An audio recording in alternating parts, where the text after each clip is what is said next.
Olá, Rafael Montenegro é procurador municipal do Rio de Janeiro. Formado pela Unirio, possui pós-graduação pela PUC em Direito Privado e mestrado em Direito Público pela UERJ, Universidade do Estado aqui do Rio de Janeiro. Rafael, como vai? Muito obrigado pela tua presença. Boa tarde, Paulo. Tudo bem? Tudo bem? O motivo do convite para que você viesse aqui aos nossos estúdios nos conceder essa entrevista é uma polêmica recente que diz respeito ao 20º exame da OAB, a Ordem dos Advogados do Brasil. Eu estou me referindo ao exame da segunda fase, que é aquela peça discursiva, né, que foi realizada no dia 18 de setembro. Pois bem, qual é a polêmica, para quem não está ainda acompanhando essa questão? A peça dos candidatos que escolheram a opção de direito civil trouxe referência a um tópico do Código Civil antigo, quando o edital do programa, né, o conteúdo programático previsto no edital, deixava bem claro que as referências deveriam ser feitas em relação ao famoso novo Código Civil. Aí eu te pergunto, numa prova desse porte, Rafael, o que isso significa? Não tem outra explicação senão apontar que a banca comeu mosca? De fato, a banca cometeu um erro. É muito comum que a banca da OAB ela se utilize de provas anteriores e pesque nessas provas anteriores essas questões e traga de volta, talvez de outras formas ou com outros enunciados, mas essa questão provavelmente era uma questão que foi trazida de uma prova anterior para a prova recente, só que ela não atentou o fato que o edital era muito claro dizer que seria cobrado na prova, no 20º exame, a lei vigente à data da publicação do edital. O edital foi publicado em junho ou julho, sendo que o novo Código Civil entrou em vigor em março de 2016, 18 de março de 2016. Então, quando o conteúdo da prova traz uma decisão publicada em 2015, ou seja, antes da vigência do novo código, ela traz ela cria um problema de resposta, que é o seguinte: você teria que aplicar necessariamente um código anterior à vigência da data do edital. Então você traz um problema, porque existem diferenças muito significantes nos dois códigos. Para começar, a peça, como é uma decisão... Pois é, isso que eu queria saber. A peça apresentada na prova em si, porque eu imagino que o código não tenha sofrido uma alteração radical em todos os seus pontos. O ponto de que trata a peça, há uma diferença grande entre o antigo e o novo código? Não, a peça é a mesma, é o agravo de instrumento, porque a gente está tratando a questão, não sei se está todo mundo familiarizado, mas a questão é a seguinte: é uma decisão que indefere uma antecipação de tutela de alimentos provisórios. Então essa decisão, tanto no Código Antigo quanto no Código Novo, é uma decisão que desafia um recurso chamado agravo de instrumento.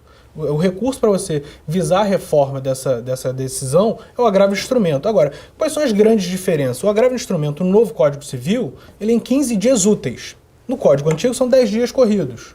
Então, quer dizer, quando o candidato foi redigir a peça e necessariamente ele deveria destacar um tópico de tempestividade, que é um dos requisitos formais do recurso, o recurso tem que ser interposto no prazo previsto na lei, quando ele foi destacar esse tópico de tempestividade, qual dos códigos ele vai utilizar? Se ele utilizar o código de 2015, ele está equivocado porque ele está aplicando o código antes da sua vigência, num período de vacatio legis. E o STJ, no enunciado administrativo número 2, é muito claro a dizer que as decisões publicadas antes de 18 de março de 2016 são aplicáveis o Código de Processo Civil de 73, quer dizer, o Código Antigo. É a teoria do isolamento dos atos processuais, que está previsto no artigo 1046 do novo Código Civil. Então, não tem discussão. Pela redação da questão, a resposta deveria ser fundamentada no Código de Processo Civil de 1973. E aí surge o problema, porque o edital não prevê a cobrança desse tipo de... Já prevê o novo Código de março desse ano. Ele não prevê a cobrança desse tipo de lei. Ele até prevê a possibilidade de aplicação do novo código em processos que começaram antes da sua vigência, ou seja, processos que se iniciaram antes de 18 de março de 2016, mas de que forma seria a aplicação do novo código? A percepção do erro partiu, eu imagino, dos próprios candidatos, né? Dos próprios... Eu acredito que sim, A OAB... Houve prazo para recurso? Há prazo de recurso nessa fase discursiva? Não. Há prazo de recurso. As pessoas recorreram Eu acho que ainda não começou o prazo de recurso, porque por enquanto só tem o gabarito preliminar, você não tem o gabarito, você não teve divulgado o resultado final. Mas quem se sentir prejudicado, evidentemente, tem um caminho muito amplo, que é buscar na justiça. Como é que se faz isso, Rafael? Qual é o caminho para quem efetivamente se sentiu prejudicado por esse erro, né? Ou digamos, por essa falta de, né, de compatibilidade entre o programa e o que foi pedido. Edital, né? O descumprimento do edital. Você tem um mandado de segurança, que é um instrumento processual que prevê quando você está diante de um direito líquido e certo. Nesse caso, o direito é líquido e certo. Você não precisa demandar prova, você não precisa de nenhuma prova documental ou prova pericial, você não precisa de absolutamente nada, basta você narrar o fato e indicar o dispositivo legal que o juiz vai compreender. Então você tem a possibilidade de mandado de segurança, e para aquelas pessoas que entendem que a questão admite algum tipo de debate, você teria uma ação pelo rito ordinário. Uhum. Essa questão pode ser anulada? Essa prova pode ser anulada? Eu defendo que sim. Mas aí anula-se geral ou uma anulação parcial? Só para o pessoal que escolheu a peça de direito civil? Não, a anulação seria da questão, então, e especificamente da questão número 1. E aí também não atingiria, talvez não atingisse todos os candidatos, por uma razão muito simples. Se o candidato apresentou uma peça diferente do agravo no instrumento, talvez o examinador entenda que aí ele se equivocou por completo. Mas como também, por outro lado... Aí cancela essa questão e dá o ponto referente a ela para todo mundo. Que agora, é o usual em concurso. É o usual. Agora, por outro lado, você também vai ter quem defenda. Eu entendo que não. Eu entendo que a questão tem que ser anulada, independente do candidato ter ou não acertado a peça, do agravo de instrumento. Eu acho que mesmo quem colocou apelação, ou qualquer outro recurso que seja... Quem fugiu totalmente. Quem fugiu totalmente do assunto, porque a questão em si, ela está fora do programa já traz um edital. vício de origem, né? Exatamente. Ela está fora do programa do edital. Então, se ela está fora do programa do edital, ela não poderia ser cobrada. Não deveria nem estar ali. Não deveria nem daquela estar ali, forma. Daquela forma. Então, é uma questão, me parece uma questão muito simples, que não admite qualquer tipo de discussão por parte da OAB. Agora, o exame da OAB é temido por quase todo mundo. É uma prova reconhecidamente muito difícil. Quando uma prova com esse grau de exigência e que causa esse temor todo apresenta uma falha tão simples, tão elementar, isso não gera um certo descrédito, Rafael? Sem dúvida, sem dúvida. Eu acho que nesse caso específico parece que o examinador não esteve à altura do examinado. E aí você vê o examinado com... Quem organiza o exame da OAB? É a própria entidade? Hoje em dia é a FGV. É um braço da FGV chamado FGV Projetos. FGV Projetos, que faz muitos concursos também em outras áreas. Sim. Agora, e importante que se fale, é uma instituição reconhecida como organizadora de concursos. Sim. Mas há também uma discussão que eu já ouvi algumas vezes, até aqui no Conexão, a respeito de que se o exame deveria ser realizado pela própria entidade, pela própria OAB ou por uma instituição externa, no caso, o FGV ou Carlos Chagas ou qualquer outra organizadora de mercado. Qual a sua avaliação a respeito? No início, eu acho que a gente tem que fazer uma prognose póstuma para entender como é que foi isso. Porque no início o exame era feito pela OAB. Isso. O exame passou a ser cobrado a partir de 1994 e cada seccional da OAB fazia a sua prova. E aí começou a surgir algumas denúncias ou suspeitas de que aquela prova vazava internamente. E pela complexidade, pela importância do exame, a OAB optou, dentro da sua seccional federal, do seu Conselho Federal, optou por delegar uma instituição que seja credibilizada, até para dar credibilidade ao exame. Então, primeiro passou pela CESP e agora para a OAB. E aí... Assim, a OAB não, para a FGV. FGV, perdão. E aí me parece que tanto a CESP... Mas em tese, para você ter uma organizadora externa é o melhor caminho, garante uma lisura maior ao processo. Eu confesso que não vejo grandes diferenças. Eu acho que a OAB está chegando muito perto do concurso, o que não é o objetivo. Você não quer examinar o formando, quer dizer, o bacharel em direito a nível de concurso. Evidentemente que você não quer lançar no mercado um advogado que não esteja capacitado para a função. Mas também é um pouco exagerado você cobrar de uma pessoa que acabou de sair da faculdade um nível de prática profissional que é incompatível com quem acabou de sair da faculdade. Você pega, por exemplo, o exemplo da medicina. A medicina, a pessoa sai da faculdade e vai fazer residência, que é um período de aprimoramento profissional. Na OAB não, a pessoa sai da OAB, ela já vai para a prática da advocacia. Mas daí você exigir que o candidato saia dali com uma prática equivalente a alguém que está pleiteando um cargo público, me parece um pouco exagerado. E aí fomenta muito a questão daqueles cursinhos e outros... Acaba alimentando todo um mercado, entre aspas, paralelo, né? Sim, sem dúvida, sem dúvida. Qual seria o exame ideal na tua avaliação? O exame ideal, na minha avaliação, é um exame compatível com o nível de experiência que se exige de um candidato, de um advogado recém-formado. Você pode pedir peças processuais elementares, você pode ter questões decididas recentemente pelo Superior Tribunal de Justiça ou pelo Supremo Tribunal Federal. Daí você vê o nível de atualização do candidato ou do bacharel. Mas daí você cobrar um exame da OAB, que é quase que equivalente a um concurso, a primeira fase da OAB hoje são 100 questões. Isso é sacrificante para qualquer um. E que eliminam quanto? 70%, não é isso? 70%, é uma coisa pesadíssima. Uma quantidade absurda. Quando eu fiz o exame da OAB... Que não tem tanto tempo assim, porque você é jovem ainda? Não, tem um pouco de tempo. Foi 2003. Quando eu fiz... Foi 2003. Quando eu fiz o exame da OAB eram 50 questões. Então eu acho que era um exame mais compatível com o que se espera de um bacharel recém-formado em Direito. E já era pesado? Já era pesado, mas eu acho que era compatível. Então, a pessoa tinha lá o tempo necessário para refletir sobre as questões. Hoje virou uma maratona, né? Antes era um tiro curto, quer dizer, você fazia 50 questões, mas você tinha um tempo lá para refletir, pensar melhor, ler o enunciado da questão e ponderar internamente sobre as opções ali dispostas. Hoje não, hoje é uma maratona. A pessoa tem, salvo engano, acho que são 2 ou 3 minutos para cada questão. Isso não é compatível com uma pessoa que é recém-formada em Direito. Isso é compatível com um cara que já é formado em Direito há algum tempo e está ali estudando há muito tempo, ou pelo menos já está maturando a ideia de estudar para ingressar num cargo público. Você dá aula em faculdade, universidade? Não. Se você tivesse que orientar um estudante hoje de Direito, que vai, ao final do seu curso, ter que enfrentar esse exame nesses moldes já de 100 questões e tal, qual conselho primordial você daria? Eu acho que as faculdades têm que se adaptar à realidade, não tem como fugir do que está posto no mercado. Então, se eu desse aula e acompanhasse a turma, o que eu faria seriam provas mais ou menos equivalentes. Quer dizer, a partir do 5º, 6º período, eu faria uma prova com 50, depois com 70, depois com 90 e passaria a testar sempre, porque para que a pessoa não saia da faculdade completamente despreparada para enfrentar aquele desafio que é a prova do OAB. Porque o que acontece? A pessoa hoje ela sai da faculdade, ela ingressa num cursinho e faz quase como uma pós-graduação para poder passar no OAB. E não é esse o objetivo.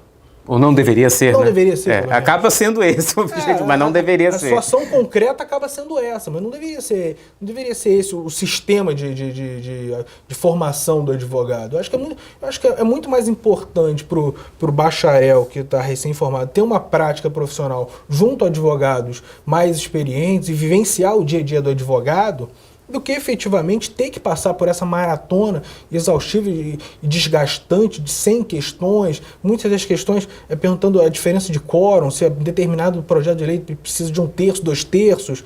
Quer dizer, essas são questões que não são o dia a dia do advogado, porque o dia a dia do advogado, se você tiver que se deparar com uma questão, você vai consultar o código. Você vai consultar a Constituição, você vai consultar a lei. O dia a dia do advogado é um dia a dia de consulta eterna. O advogado consulta lei, consulta doutrina, consulta jurisprudência. Até porque cada livro desse tem isso de volume e é impossível. E hoje em dia os mecanismos de consulta desses instrumentos são muito maiores. Você tem sites especializados que você coloca o tema que você quer consultar, ele vai te dar as doutrinas já separadas pelos temas. Você tem pessoas que preferem se dedicar aos livros, você tem outras pessoas que preferem buscar a jurisprudência e da jurisprudência partir para a doutrina. Então você tem hoje mecanismos de busca de informação muito, muito elevados, a tecnologia está muito avançada. Então, não sei se esse formato, na verdade, ele efetivamente ele mede a proficiência do advogado enquanto advogado, ou se ele efetivamente mede um método de estudo para aprovação específica de uma prova. Entendi. Para a gente fechar esse capítulo do exame da OAB, você arriscaria dizer o que vai acontecer em relação a essa polêmica questão? Eu já ouvi alguns comentários sobre isso. Eu já vi gente dizendo que a OAB vai cancelar a prova, que é um absurdo. A OAB não pode fazer isso em hipótese nenhuma. Primeiro que só foi afetado pela questão as pessoas que escolheram a área civil.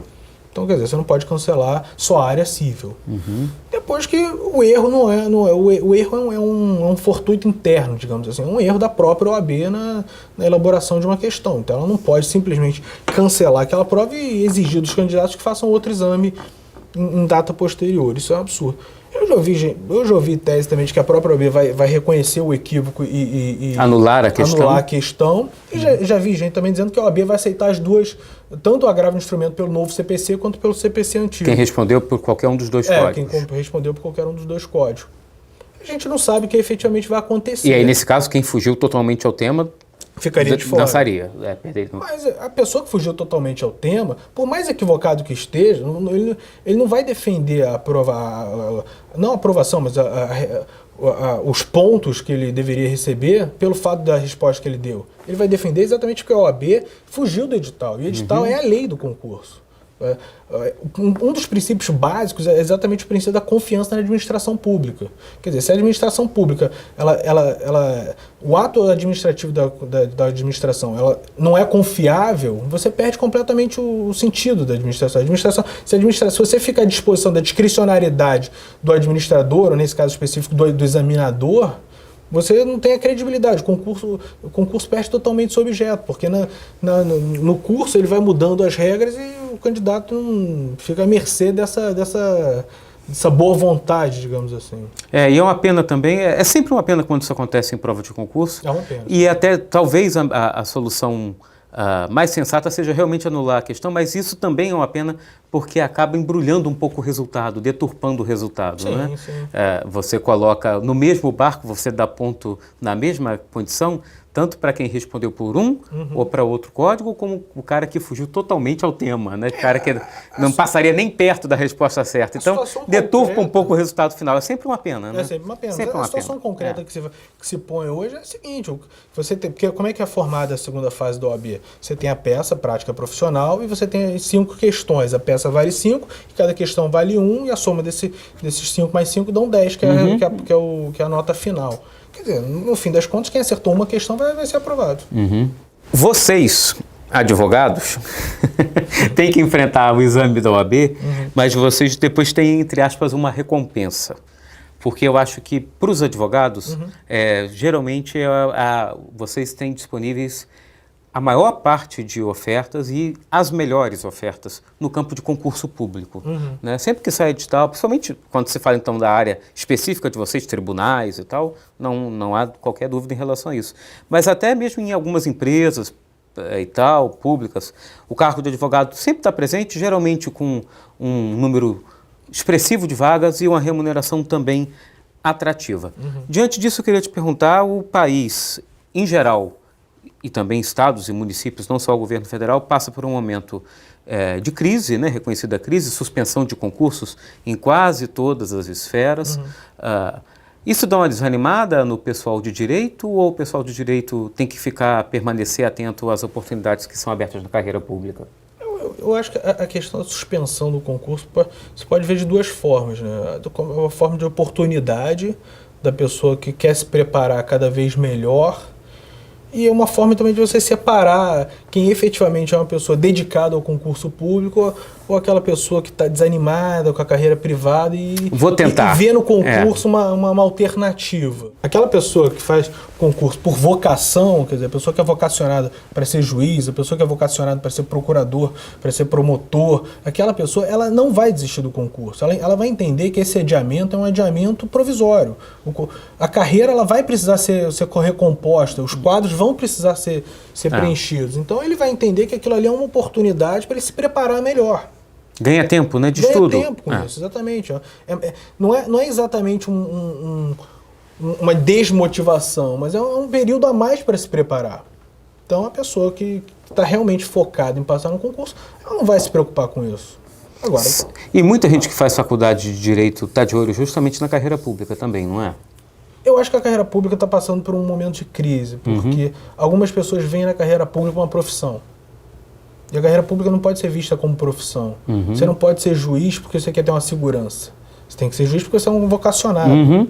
Você não pode ser um promotor de justiça porque você vê na carreira pública a possibilidade de ter um salário e uma aposentadoria privilegiada. Há que se ter um compromisso público. Há que se ter um compromisso público, exatamente. Então, o público aí não é só apêndice, né? Exatamente. Então a gente passa por um momento em que as carreiras precisam escolher melhor as pessoas que vão trazer para dentro dos seus quadros. O público não é só no sentido de que todo mundo pode concorrer. também depois no sentido de que você tem que servir a todo mundo, né? A sociedade. Eu acho que talvez... Muita gente esquece dessa segunda parte, né? Eu acho que talvez uma das situações que podem ser revistas é exatamente você criar um curso de formação dessas carreiras. Quer dizer, você tem um curso de formação em juiz, um curso de formação em promotor de justiça, e evidentemente depois da pessoa aprovada no concurso. Então ele passar por um período que é um período de estágio probatório, mas passar por um período que é um curso de formação mesmo, para que a pessoa não saia dali achando que agora que é juiz, agora que tomou posse no cargo de juiz, ele pode decidir da forma como ele bem entende. Não é bem assim. Mesmo a magistratura, mesmo o juiz com todo o seu livre convencimento, ele está submetido a regras de convicção, a regras de adstrição a determinados precedentes judiciais. E a gente vê um pouco isso, a pessoa que durante muito tempo só estudou para concurso, não tem uma vivência prática do direito, e quando se depara com o direito na prática, acaba se enrolando, aplicando não da forma mais adequada. Rafael, me chamou a atenção na tua experiência, você tem experiência na área de direito público, né, e na área de direito eleitoral e tal, a gente está acabando de passar aí estamos em pleno processo eleitoral, né, eleições de prefeitos e vereadores. E na minha pesquisa achei também que você tem uma experiência na área de compliance e anticorrupção, o direito aplicado a essas áreas. Até pelo momento que o país também passa de inúmeras denúncias e ações de Ministério Público, de Polícia Federal em relação a combate à corrupção. Queria ouvir um pouquinho a você o que é exatamente esse braço do direito que atua nessa área anticorrupção. E sei, a gente conversou um pouquinho antes de começar a gravar aqui, que ainda há uma grande defasagem nessa prática do que é feito lá fora e o que é feito no Brasil. Ainda estamos muito atrás nesse processo, né? O compliance no direito brasileiro é um instituto embrionário. Eu acho que a gente vai passar a entender o que é o compliance e efetivamente aplicar o compliance num período pós-Lava Jato. Petrobras, as próprias construtoras e todas as empresas que acabaram de alguma forma envolvidas na Lava Jato, elas vão se mobilizar para entender a necessidade da corrupção do combate à corrupção ser preventivo e não incisivo. Quer dizer, não adianta você combater a corrupção depois de praticada, a punição à corrupção. Eu acho que as empresas elas vão entender, tanto as empresas públicas quanto as privadas, elas vão entender que elas têm que se preservar. Exatamente. A prevenção é o caminho natural desse momento. Então, o compliance nada mais é do que um conjunto de medidas que a empresa adota internamente para evitar, para prevenir que esse processo de corrupção do gestor, da empresa, do diretor, ou efetivamente da proposta que venha da empresa pública, esse conjunto de medidas ele vai evitar que esse caminho, que hoje é um caminho que a sociedade em geral vê como um caminho natural, ele vai entender que ele vai poder se prevenir de adentrar esse caminho. E aí que entra o compliance e a área de anticorrupção, que é uma proposta de você se prevenir, uma proposta de estipular medidas que previnem o caminho da corrupção. E o direito brasileiro está atento a essa questão? Como deveria estar? Está tentando se adequar, ainda é muito embrionário, como eu te disse, a gente não tem uma experiência positiva, a gente não tem nenhuma experiência concreta, né, nessa questão, mas o direito brasileiro está de alguma forma atento, os tribunais estão atentos a isso e de alguma forma estão tentando se prevenir na questão do compliance, estão tentando aplicar e mais do que aplicar, estão tentando estimular que o compliance seja bem recebido e introduzido dentro do sistema jurídico brasileiro. Rafael Montenegro, eu quero agradecer a tua presença e antes da gente encerrar, eu não posso deixar passar em branco, a gente tem um público concurseiro assistindo ao programa e tal, e claro, eu quero explorar um pouquinho a tua experiência, eu sei que você fez um só concurso para procurador municipal, me parece que se preparou aí questão de poucos meses, 4, 5 meses, e logrou êxito, passou e desenvolve essa função pública nos dias de hoje, desde então. Queria que você deixasse uma mensagem especial para o nosso público, que é basicamente o público concurseiro, sobre que dicas você pode dar, até com base na tua experiência e tal, de estudo, assim, o que é fundamental para as pessoas que querem ingressar na carreira pública, né? Quais os caminhos tomar, como não se deixar abater por notícias como essas sazonais, como a suspensão dos concursos. Enfim, queria que você encerrasse o nosso papo, deixando uma mensagem para esse público especial. Como eu disse antes, eu acho que concurso é uma vocação, então a pessoa tem que realmente ser vocacionada e eu pessoalmente acredito que você tem que escolher uma área específica. Então quando você escolheu que você quer ser procurador, você tem que focar na procuradoria, entender o que se cobra na procuradoria, entender o que a carreira faz efetivamente e da partir daí você vai entender como é feita a prova. Então, quer dizer, a prova de juiz é diferente da prova de promotor, que é diferente da prova de defensor público, que são funções completamente diferentes. Então, você focando nessa questão e estudando sem se pressionar, eu acho que a coisa vai fluir normalmente. Então, eu acho que as dicas que eu dou é não se pressionar, não exigir resultado em momento algum, seja com 1, com 2 ou com 10 anos. E manter sempre o foco no estudo, estudar, se atualizar, estar muito atento à jurisprudência, muito atento à posição da STF. O STF vive um momento de grande ativismo judicial. Você vê o STF hoje discutindo a questão dos remédios pelo poder público, você vê a questão da multiparentalidade, você vê também recentemente a questão do remédio, da fornecimento de remédio pelo poder público. Então são questões que a jurisprudência ela varia muito de um lado para o outro. Determinado tribunal tem um entendimento, o outro tem outro. Então essa questão da uniformização da jurisprudência ela é sempre o foco do concurso público. O examinador do concurso público, ele quer saber se o candidato conhece os conceitos básicos. Se ele quer, antes de tudo, saber se o candidato está antenado ao direito que é aplicado hoje em dia. Então, você somar a questão dos conceitos básicos de direito com a jurisprudência ou com a prática do direito no dia a dia é uma questão muito importante. E é essa a dica que eu deixo. Eu acho que é escolher uma carreira que você é vocacionado, que você vai ser feliz exercendo a função, para você não ser só mais um funcionário público frustrado. E estar sempre atento não só aos conceitos, mas também ao direito aplicado, o direito na prática. Rafael, muito obrigado pela tua presença. Foi um prazer conhecê-lo. Prazer todo meu. Sucesso nas suas atividades profissionais. Obrigado. Viu? Tudo de bom? Olha, sucesso para você também que nos acompanhou aqui em mais uma edição do Conexão Concurso. E você sabe, na semana que vem a gente está de volta com mais uma entrevista inédita, gravada especialmente para você. Um forte abraço e até lá!